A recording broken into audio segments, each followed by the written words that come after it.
Hi, good evening, and welcome to our Thursday Mindfulness Zen.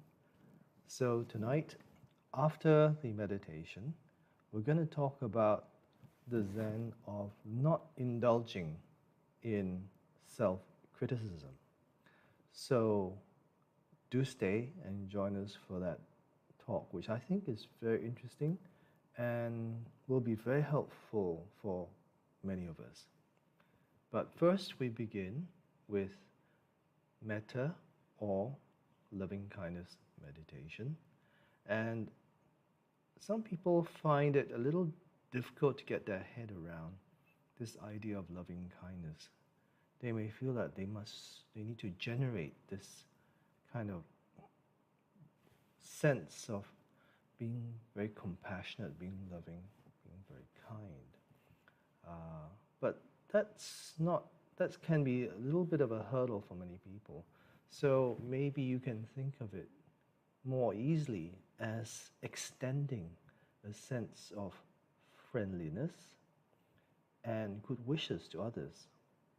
Because that's actually what loving kindness is really about, the intention to extend good wishes and friendliness to others. So if you have difficulty with this kind of big word like love and things like that, then just think of it as being friendly.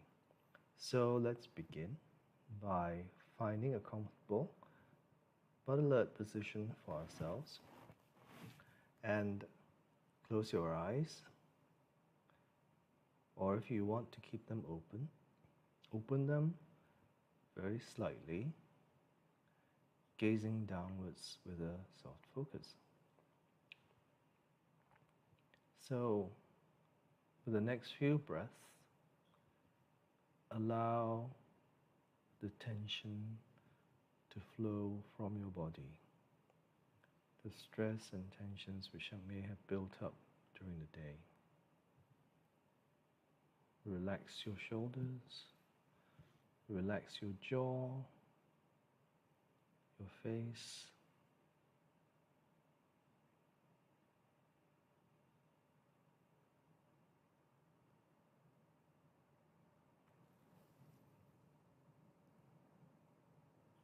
Let's settle into this meditation. So the key to this is our intention. Our intention to share a sense of good wishes. Our intention to share a sense of friendliness to others. And we begin by offering loving kindness wishes to ourselves. So just repeat these 4 simple phrases. May I be safe, be happy, be healthy. May I live peacefully.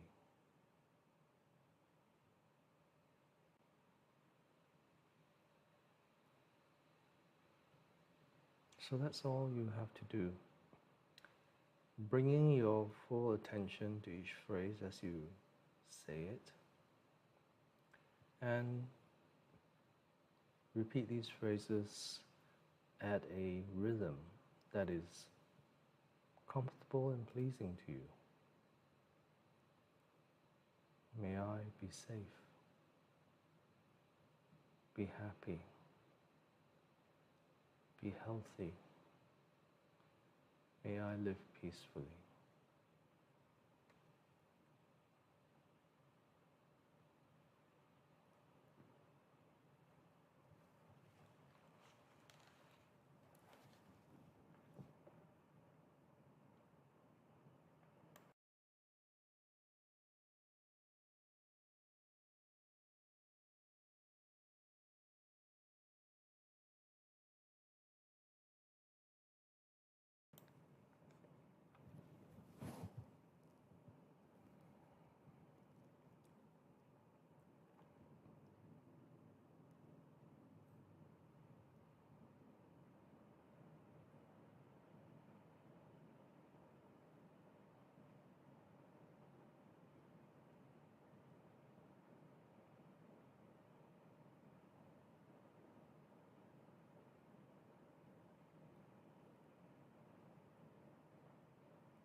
May I be safe, be happy,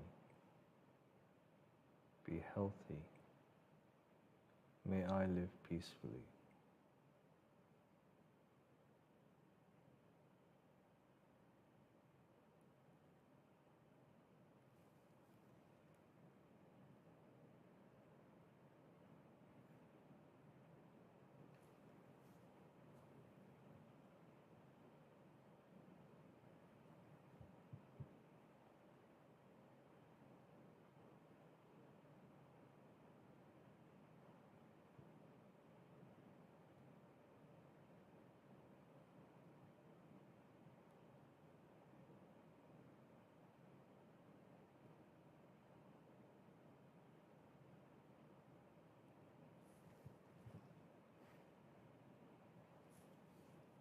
Now see if you can think of someone who has been kind to you or has been good to you.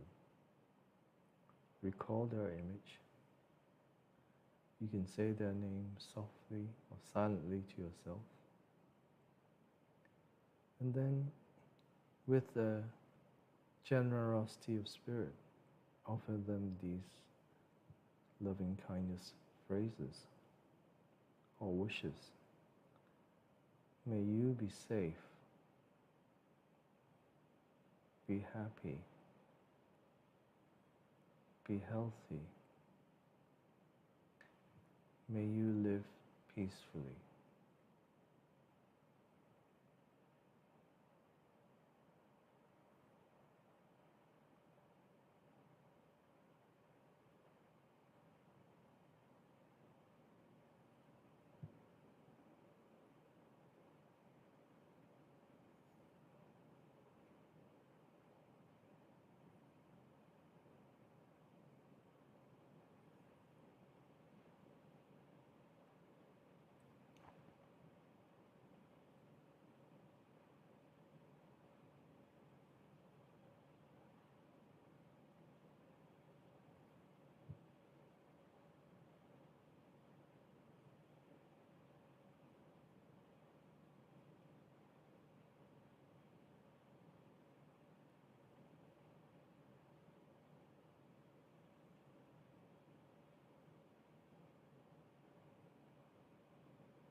If your mind starts wandering off, or you get distracted by your thoughts, or emotions, or sensations, don't worry about it at all.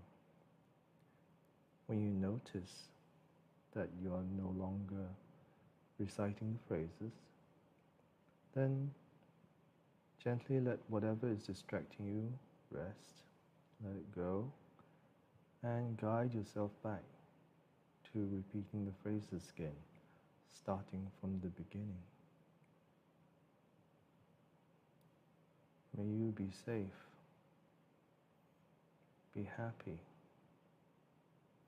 be healthy. May you live peacefully.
Now, see if you can think of someone you know who is struggling in their life right now.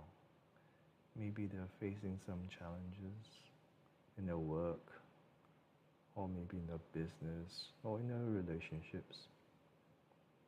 Anyone you might know who is struggling. Think of their image, bring them to mind, and say their name silently to yourself.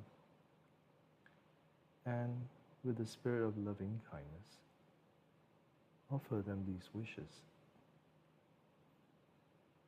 May you be safe, be happy, be healthy. May you live peacefully.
May you be safe, be happy, be healthy. May you live peacefully.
Now bring to mind a neutral person.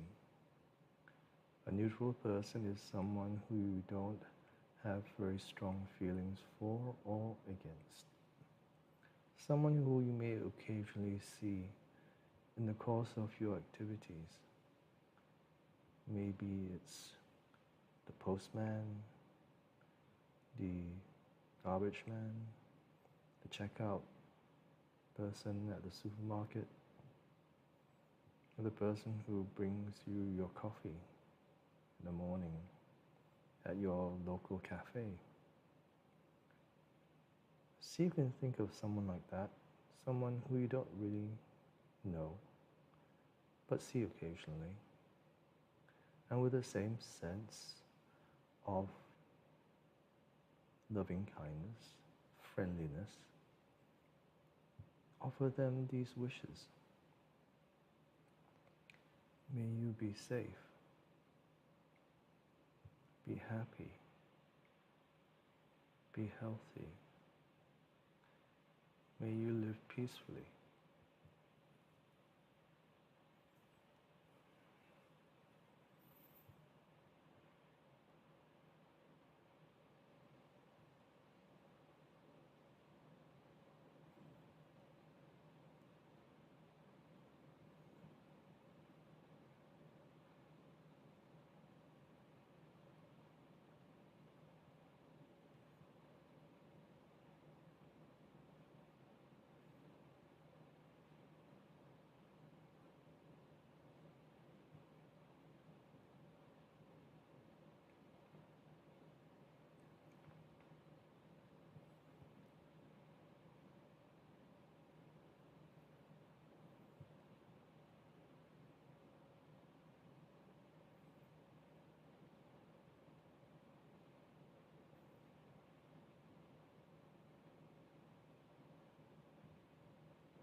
May you be safe,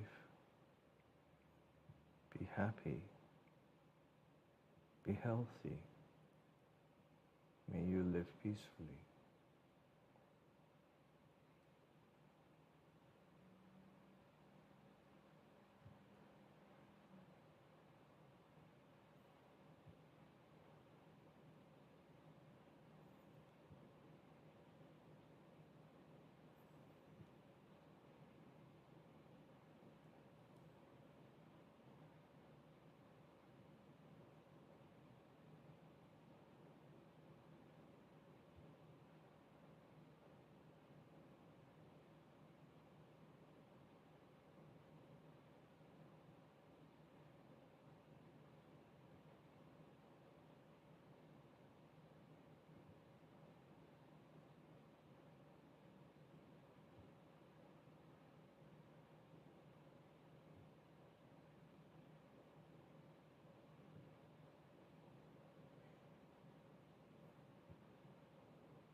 And finally, let's offer loving kindness to all beings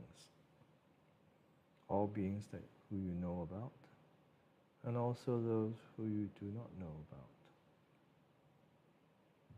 May all beings be safe, be happy, be healthy. May all beings live peacefully.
May all beings be safe, be happy, be healthy. May all beings live peacefully.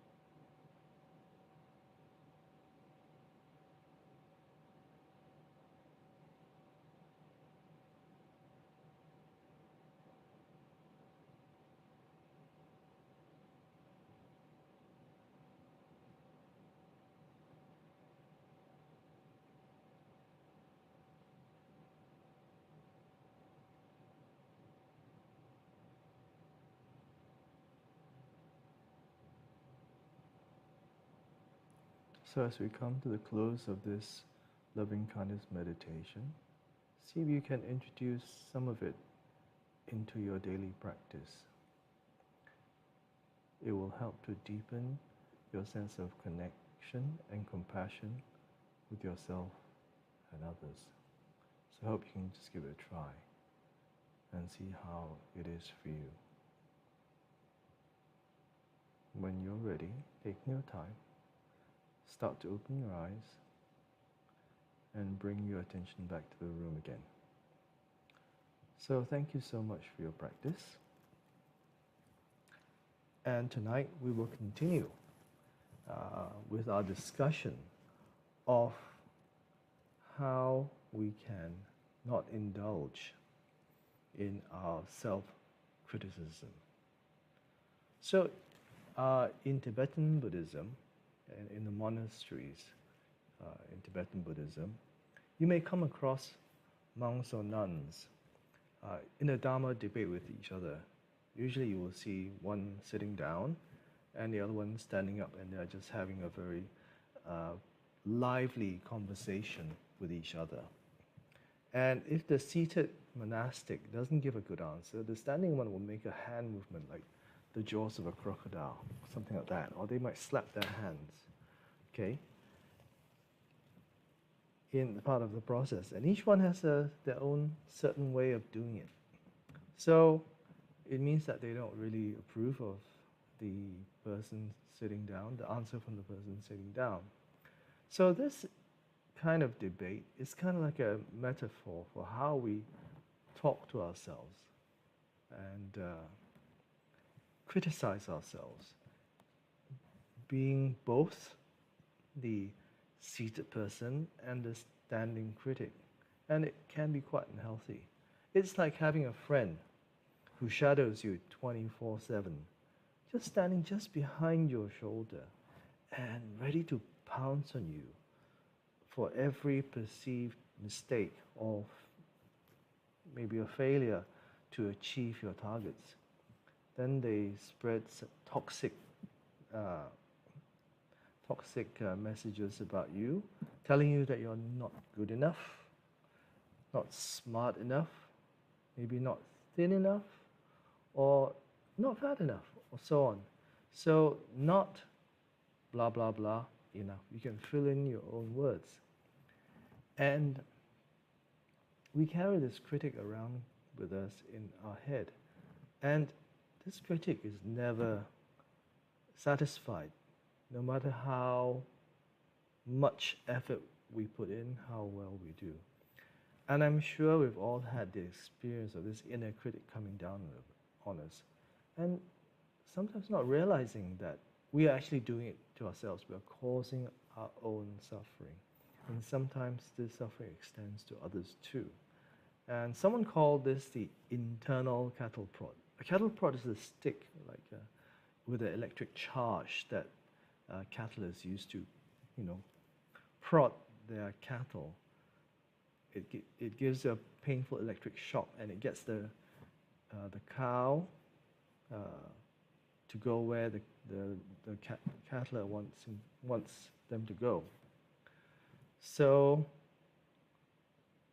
some people sometimes, when they hear this self-criticism, they may have the opinion that if you're not hard on yourself, you will not achieve your goals because you're just being too soft, you're being too lazy, or you're just being too indulgent, okay? So some people will subject themselves to a barrage of self-criticism to push themselves forward. And if they keep up with this, they may find they don't really like who they are because it never matches up to this ideal they have in their head. Or they don't like the way they look because that's not how they see themselves. So this can become a self-directed aggression and or self-hatred, which is pretty toxic for us. And it's more common nowadays, more and more common, because social media tells us how we should look and often what sort of lifestyle we should have.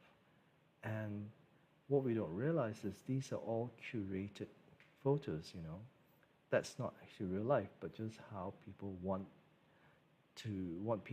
other people to think of them.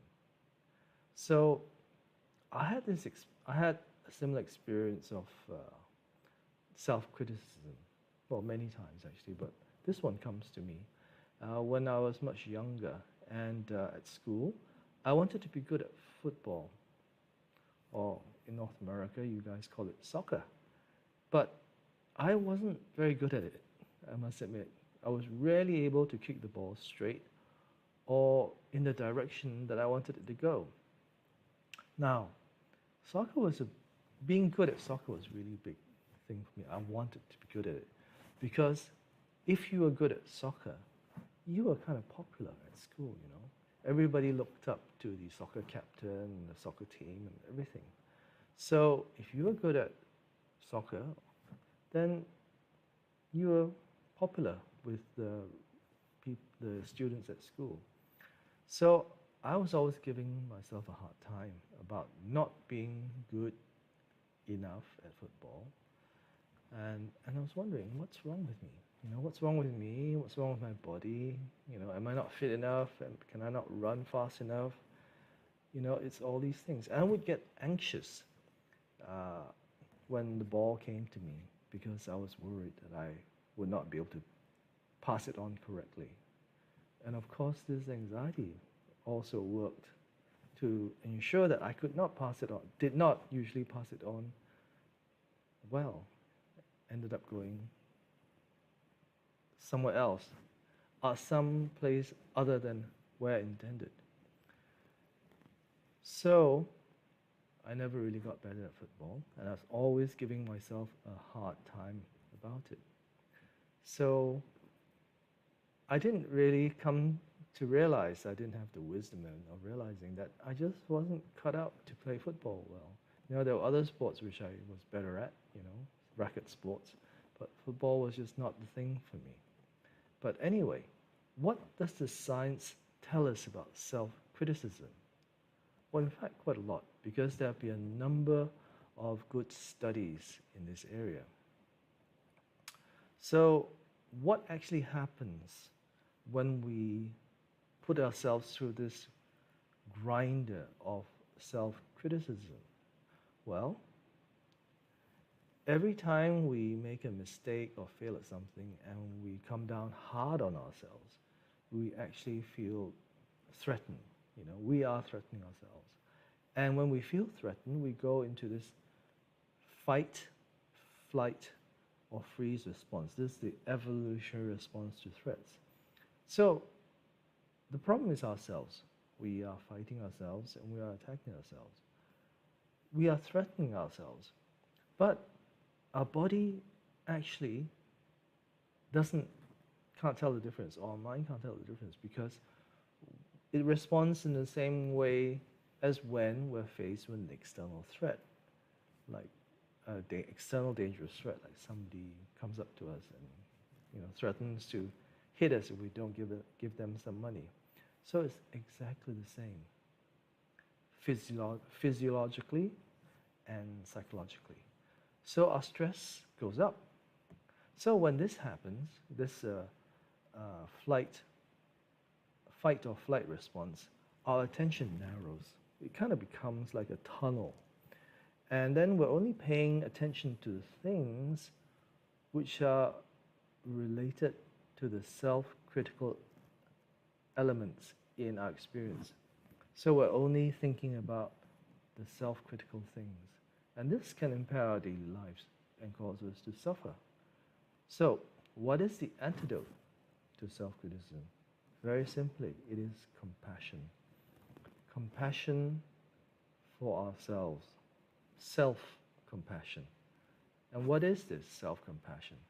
It is to be kind and accepting of our own negative thoughts, so that we can actually see them as thoughts and not as definitions of who we are. That means we are not our thoughts, okay? Our thoughts are just passing packets of energy, or, they just pass through our head, but they are not who we are. Unfortunately, most of the time we believe that we are our thoughts. So what the Buddha had to say about this is this. He said, you can search the whole universe, the whole tenfold universe, and not find a single being more worthy of love and compassion than the one seated here, yourself. So the Buddha said, no one is more worthy of compassion and love than yourself. So if we want to be compassionate to others, we also have to learn how to be compassionate to ourselves and treat ourselves kindly. And self-compassion is not weakness, you know. It is actually rooted in courage and generosity. And it enables us to thrive. I think most of you know of Charles Darwin, uh, who proposed the theory of evolution. And he talked, more than talking about the survival of the fittest, he talked about the survival of the kindest. Those who were able to cooperate with each other were the most likely to survive and pass their genes down to the next generation. Because this capacity to bond with others, to feel warmth, to feel care, actually helps our species to survive. If we're all of us fighting against each other all the time, pretty soon, well, that maybe one person might win, but that's about it. And then they're not going to survive. So self-criticism really stimulates the threat defense system. It makes us very defensive. It makes us very stressed that we're being threatened. But self-compassion, it kind of taps into this care, humanity, care and compassion system. So self-compassion helps us all to survive. You know, it causes us to jump out of the way of an unexpected car, fast car, as we cross the street. We take care of our life. We don't treat it so lightly.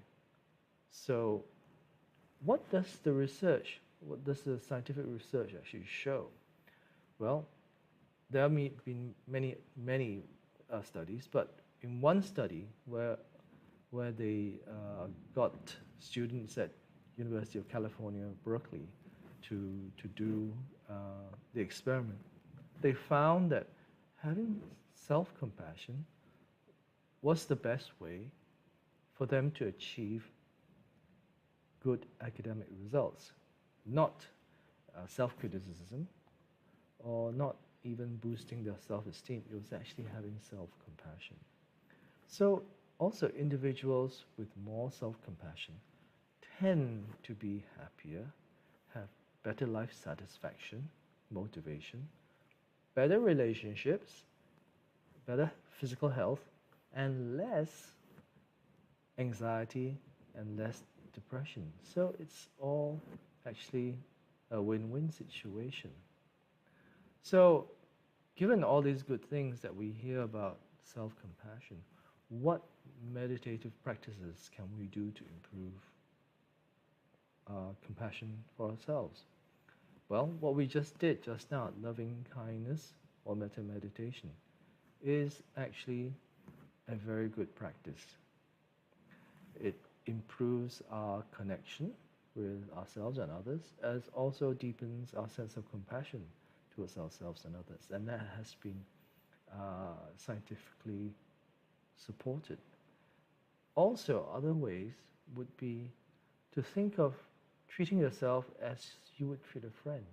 I mean, if your friend did something wrong or made a huge mistake or wasn't able to get into the university they wanted, how would you talk to them? Would you say, oh, you're so stupid, you know, you're not worthy, you know, there must be something wrong with you. That's why you can't get what you want. Would you say that to your friend? Probably not. But we say that to ourselves a lot of the time. So we intentionally make ourselves feel bad or suffer for that. So try to talk to yourself in the same way as you would talk to a friend. And sometimes you can take what we call a self-compassion break, you know. Give yourself a break. You can say to yourself, this is a moment of suffering. And suffering is a part of life. That's also what the Buddha taught. Then may I be kind to myself. So recognizing that everyone experiences moments of suffering, and suffering is a part of life, and how we can uh, be resilient through suffering is actually to be kind to ourselves. So those are the ways that we can not indulge in our self-criticism, which is actually a very, over the longer term, very unhealthy for us and quite toxic for us.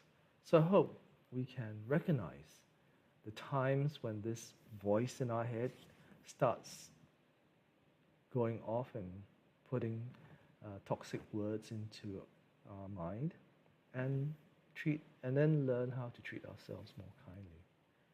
Okay, so that's what I have to say about self-compassion. It's actually very, very beneficial. It's actually much more effective than self-criticism for actually performance, for achieving what you want, and so forth. And also in meditative practice, if we are kind to ourselves, we actually get more out of meditation than kicking ourselves or using a cattle prod, an internal cattle prod on ourselves. Okay, so I hope that helps you. So take care. Have a good end to the week, and hope to see you next time. Stay well.